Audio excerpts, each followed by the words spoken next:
Mi nombre es Jonel Alexis Figueroa y voy a realizar la actividad 7, que es un resumen o una exposición de las diferentes láminas de formulación y evaluación de proyectos. En la lámina 1, llamada gestión de proyectos, sí, podemos observar que eh, tienen diferentes gráficos, que es motivar, informar, planear, organizar, decidir, controlar y observar. ¿Sí? Aquí, después que leí la gráfica, pensé en mi país, Venezuela, cuando vi la importancia de los proyectos, que el 90% de los proyectos fallan y que el 52.7% costarán 189% más de lo estimado, ¿sí? De aquí viene la siguiente parte de por qué fracasan los proyectos, porque no se previno el aumento de costo durante el tiempo de ejecución, no se comunican los problemas que suceden, la opinión de los involucrados eh, nunca da una buena información, los equipos de trabajo cuando se generan no son los correctos, ¿sí? Y esto tiene 4 subgrupos, esta gestión de proyectos, que es los objetivos, que es prever una guía práctica, es una dirección y deben ser cuantificables, ¿sí? La ejecución, que es la implementación de la programación. El control es el seguimiento, evaluación, cumplimiento de objetivos, ¿sí? Y hay unos cambios y unas variaciones y un cierre. Cuando pasamos a la siguiente lámina, es la gestión de recursos humanos. Aquí hablamos dentro de sus funciones, la selección de personal, la formación, la evaluación del tiempo de desempeño, el ambiente laboral, la promoción laboral, la remuneración laboral, ¿sí? Bueno, esto se centra en los trabajadores, en ayudar a los empleados a integrarse favorablemente dentro de la organización. Se propone desarrollar el máximo las habilidades y capacidades de los trabajadores. Mantienen un clima propicio y armonioso dentro de la empresa. Todo esto contribuye o tiene finalidad para poder hacer un desempeño eficiente del personal y un logro de objetivos de la organización, ¿sí? Dentro de sus subgrupos está desarrollar el plan de recursos humanos, eh, en el cual se identifican los roles, las responsabilidades, las habilidades requeridas, relaciones de comunicación, ¿sí? Obtener el equipo del proyecto. Con esto voy a hacer un pequeño ejemplo que es como cuando uno va a seleccionar un equipo de fútbol. Entonces tenemos que empezar a, a buscar los defensas, el portero, el delantero y que cada quien cumpla sus funciones, ¿sí? Entonces, tal vez muchas veces no tenemos un portero o sí tenemos un portero. Entonces hay que ver qué tenemos internamente y empezar a coordinar y a cuadrar qué tenemos internamente y qué nos hace falta. Cuando hablamos de desarrollar el proyecto del equipo, ¿sí? Ya es capacitar eso que tenemos, hacer charlas, buscar mejoras para obtener o que den un mejor desempeño, ¿sí? Creando más confianza y una cultura de equipo, o sea, que puedan estar más unidos y más organizados en este caso. Cuando hablamos de dirigir el equipo, hablamos de es dar un seguimiento, desempeño, es proporcionar una retroalimentación, es gestionar los conflictos, resolver problemas internos que puedan haber entre uno u otro y también gestionar cambios.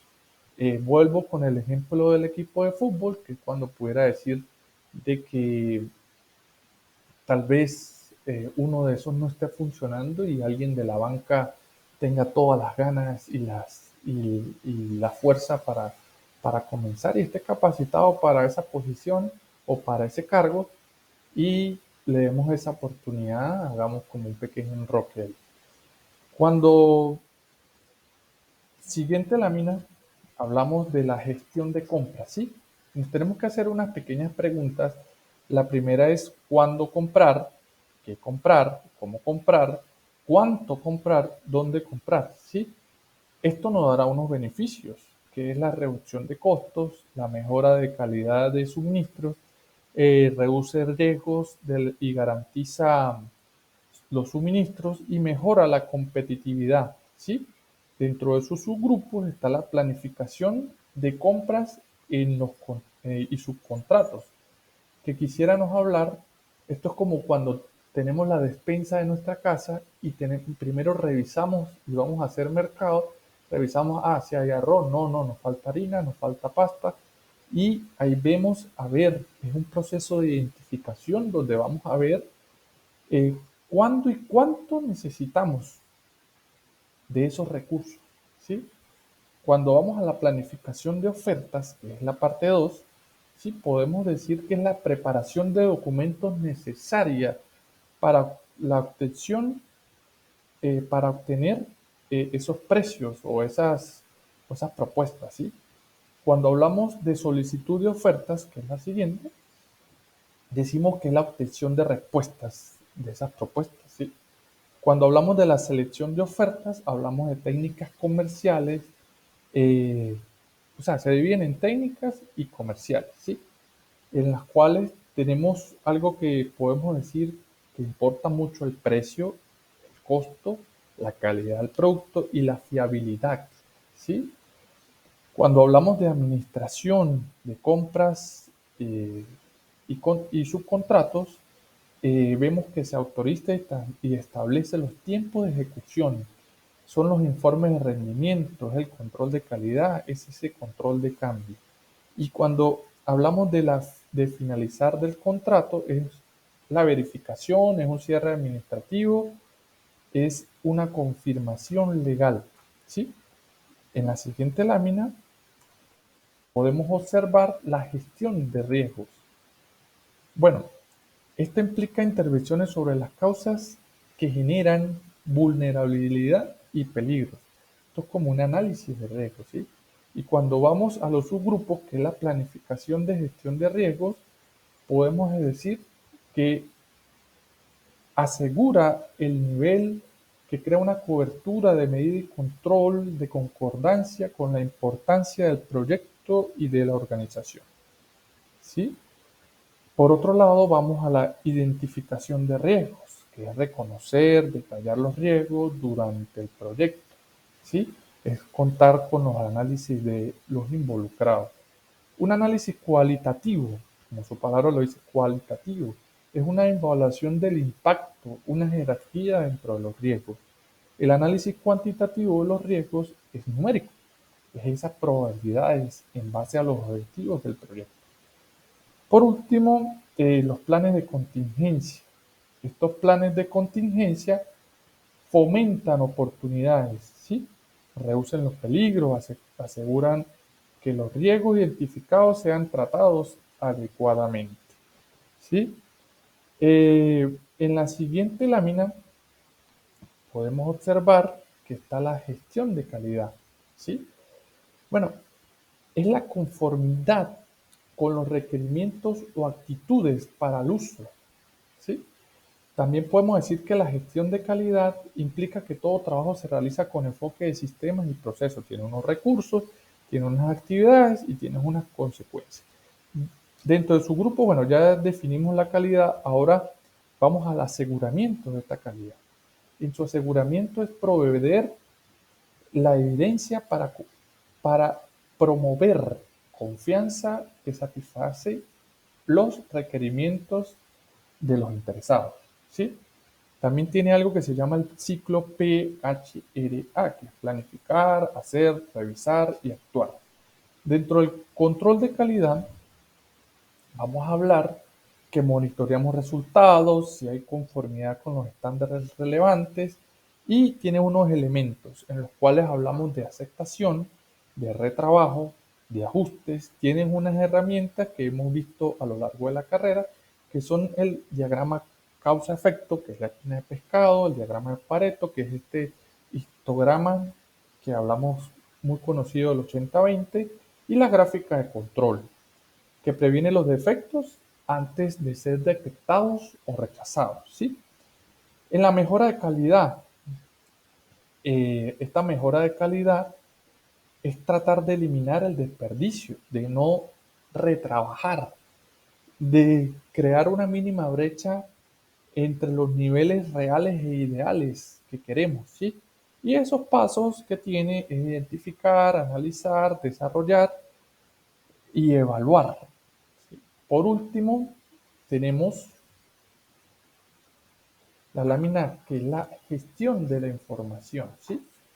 Esta gestión de la información podemos decir que es la preparación, recolección, distribución, almacenamiento de toda la información, ¿sí?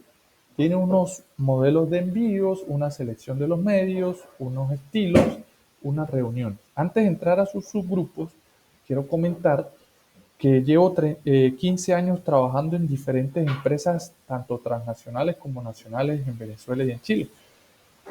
Y he podido observar que esta gestión de la información y comunicación en cada una de las organizaciones es muy diferente.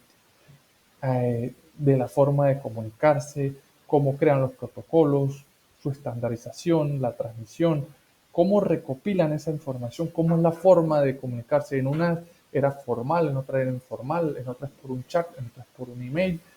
Y los tipos de reuniones, los horarios, eso también depende mucho de los procesos, del tipo de empresa, el tipo de organigrama, de las jerarquías, de muchos factores, pero nunca dentro de varias empresas que he trabajado a lo largo de mi vida he visto que esta gestión de la información y comunicación sea igual. Para entrar ya a los subgrupos, que es la planificación de las comunicaciones, hablamos que es determinar cuál de esta comunicación es necesaria, es crear esos protocolos, es estandarizar la transmisión, ¿sí? Cuando hablamos de la distribución de la información, podemos decir que es qué para cada cual. O sea, qué información va para este, qué información va para aquel. No es lo mismo la información que tal vez pueden acceder o que se distribuye a los gerentes a la que se distribuye al personal base. ¿Sí? Los informes de rendimiento, estos recopilan para medir ese rendimiento que necesitamos. Y por último, hablamos de el cierre administrativo. Este cierre administrativo formaliza la aceptación de los resultados parciales, como fases o finales del proyecto. Muchas gracias